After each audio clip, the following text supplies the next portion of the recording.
Hello बच्चों, welcome to smart solution of accounting.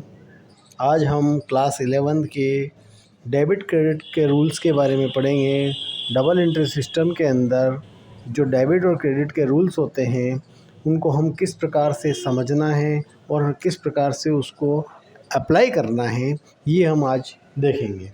तो शुरू करते हैं। द रूल्स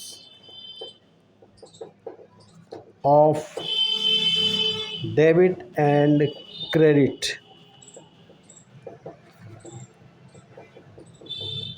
इसको ये भी कहते हैं द 3 गोल्डन रूल्स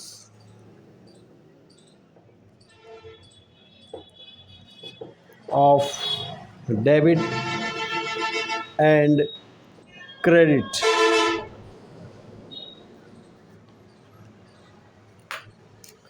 तो शुरू करते हैं। देयर आर 2 अप्रोचेस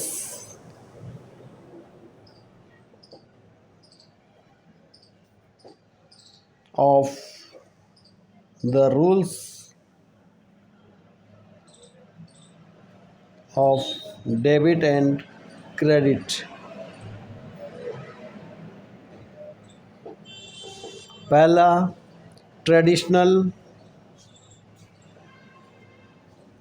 अप्रोच और इंग्लिश सिस्टम। सेकंड है मॉडर्न अप्रोच और अमेरिकन सिस्टम। आज हम शुरुआत में ट्रेडिशनल अप्रोच को डिटेल में पढ़ेंगे।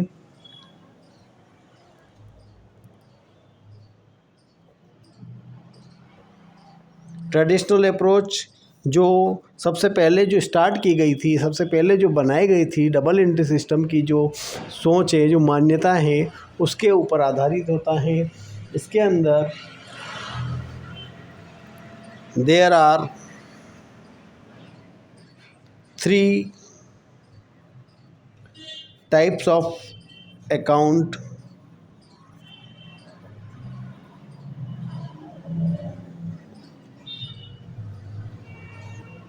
और the 3 sets of rules are laid down for recording the transaction।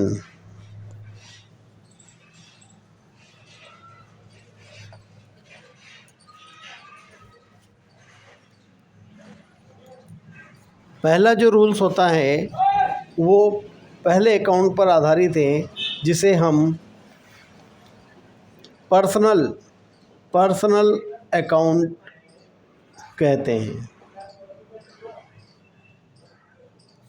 Personal account जैसे नाम से मालूम पड़ रहा है, पर्सनल मतलब रिलेटेड टू पर्सन।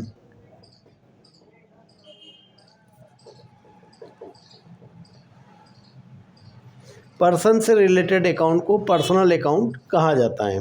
तो इसका जो रूल्स होता है, इसमें पहला रूल्स के जो पहला पार्ट है वो उसको बोलते हैं debit the receiver. Debit the receiver, इसे हम इस प्रकार से समझ सकते हैं कि प्राप्तकर्ता को किसी भी प्रकार के बेनिफिट को, किसी भी प्रकार के आइटम को, वस्तु को प्राप्त करने वाला प्राप्तकर्ता को डेबिट करना। डेबिट का शॉर्ट फॉर्म होता है DR, डेबिट करना। सेकंड पार्ट है इसी रूल्स का credit the giver. Credit the giver, देने वाला, लाभ देने वाला कोई भी व्यक्ति हो उसको देने वाला वो या वाले को क्रेडिट करना। क्रेडिट का शॉर्ट फॉर्म होता है CR। For example, Ram paid to Shyam. तो यहाँ पर राम पेड कर रहा है, दे रहा है, तो यह क्रेडिट किया जाएगा। और श्याम रिसीवर है, पेड टू श्याम, तो श्याम के पास कोई भी वस्तु जो राम दे रहा है वो उसके पास आ रहा है, इसलिए उसको बोलते हैं डेबिट। तो राम पेड टू श्याम, इस प्रकार से कहा जाएगा। तो किसी भी सेंटेंस के अंदर आपको पढ़ना है और ये देखना है कि कौन गिवर है और कौन परचेसर या कौन रिसीवर है। तो रिसीवर को हमेशा डेबिट साइड में लिखा जाता है और गिवर को हमेशा क्रेडिट साइड में लिखा जाता है। दूसरा रूल्स दूसरे अकाउंट पर आधारित है, जिसे हम कहते हैं रियल अकाउंट। रियल अकाउंट को हिंदी में वास्तविक या वस्तु से रिलेटेड अकाउंट कहा जाता है। वास्तविक का मतलब होता है कि संपत्तियों वस्तुओं से संबंधित रूल्स को हम वास्तविक अकाउंट रियल अकाउंट के अंतर्गत लिखते हैं। जैसे कोई भी असेट्स होती हैं, असेट्स के अंदर land, building, furniture, cash and bank और भी कुछ भी हो सकता है। तो ये इन सबको हम छू सकते हैं, देख सकते हैं, तो ये हमारे लिए टेंजिबल असेट्स के अंतर्गत कहलाई जाती हैं। इनको हम टेंजिबल असेट्स कहते हैं। टेंजिबल असेट्स जिनको हम छू सकते हैं, देख सकते हैं, उन्हें टेंजिबल असेट्स कहते हैं। इनटेंजिबल असेट्स भी होती हैं जिन्हें हम छू नहीं सकते, देख नहीं सकते, केवल महसूस करते हैं। जैसे हवा को हम महसूस करते हैं ना, ऐसे ही हम ऐसी असेट्स को भी हम महसूस कर सकते हैं। तो वह व्यापार बिजनेस को ग्रोथ करने में, प्रॉफिटेबल की कंडीशन में लाने के लिए काफ़ी हेल्पफुल होती है। जैसे गुडविल को हम रेपुटेशन के नाम से जानते हैं, तो यह एक असेट्स होती हैं। तो रियल अकाउंट के अंतर्गत हम असेट्स को, चाहे वो टेंजिबल हो चाहे इनटेंजिबल हो, उनको ही लिखा जाता है, उन्हीं के बारे में हम बताते हैं। तो इसका जो रूल्स होता है वो होता है debit what comes in, debit what comes in, जो आने वाला है, जो वस्तु, जो संपत्ति बिजनेस के अंदर आती है, उसे हम डेबिट करते हैं। तो जो वस्तु या संपत्ति आएगी, आ रही है या आती है, उसे डेबिट करना, डेबिट यानी कि DR करना। दूसरा रूल्स है, इसी के अंदर का सेकंड पार्ट है क्रेडिट व्हाट गोज आउट।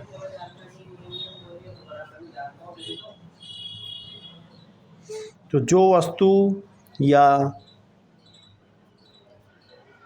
संपत्ति व्यापार से जाती है उसे क्रेडिट CR करना होता है। जैसे फर्नीचर बेचा, सोल्ड, फर्नीचर बेचा, तो वो जा रहा है, तो हम इसको क्रेडिट में लिखेंगे, क्रेडिट साइड में फर्नीचर लिखेंगे। मशीन परचेस,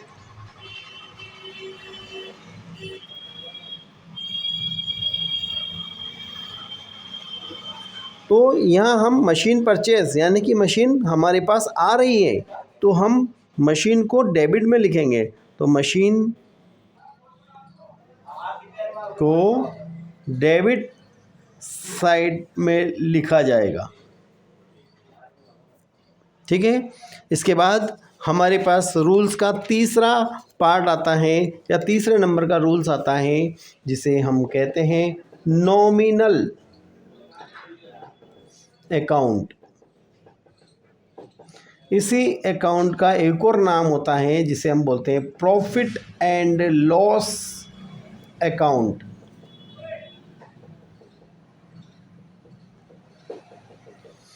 पता चल रहा है नाम से प्रॉफिट एंड लॉस, यानी कि जिस ट्रांजैक्शन से बिजनेस को प्रॉफिट होता है, इनकम होती है, लॉस होता है या एक्सपेंसेस होते हैं, उनके लिए जो रूल्स होता है उसे हम प्रॉफिट एंड लॉस अकाउंट के अंतर्गत लिखते हैं या नॉमिनल अकाउंट के अंतर्गत लिखते हैं। तो इसका जो रूल्स होता है, पहला पार्ट है इसका डेबिट ऑल एक्सपेंसेस और लॉसेस। जितनी भी एक्सपेंसेस होते हैं, जिसे हम इस तरह से लिख सकते हैं, समस्त खर्चों को या हानियों को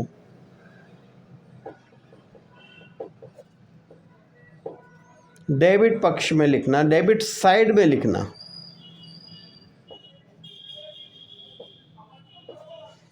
सेकंड पार्ट है क्रेडिट ऑल इनकम और गेन या प्रॉफिट एक ही बात होती है। तो जितने भी प्रॉफिट होते हैं, प्रॉफिट मतलब लाभ होते हैं, या इनकम होती है, इनकम मतलब जो भी आगम होता है, पैसे आने के साधन होते हैं वो, तो लाभ या आगम को क्रेडिट साइड में लिखना। फॉर एग्जाम्पल वेजेस पेड,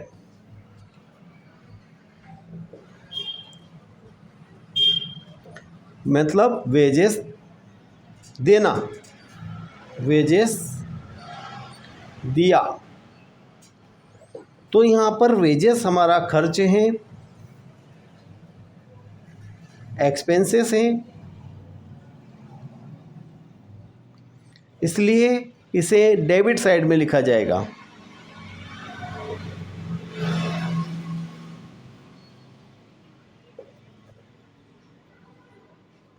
तो वेजेस के साथ जैसे salary paid, insurance premium paid, rent paid, interest paid, कुछ भी पेड हो जिससे हमें लगता है कि इससे हमारा पैसा जाएगा या हमारा ये खर्च है, तो वह डेबिट साइड में लिखना होता है।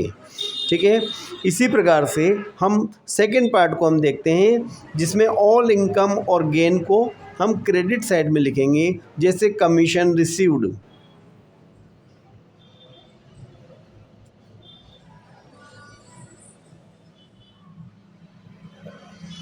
या इंटरेस्ट ऑन इन्वेस्टमेंट रिसीव्ड।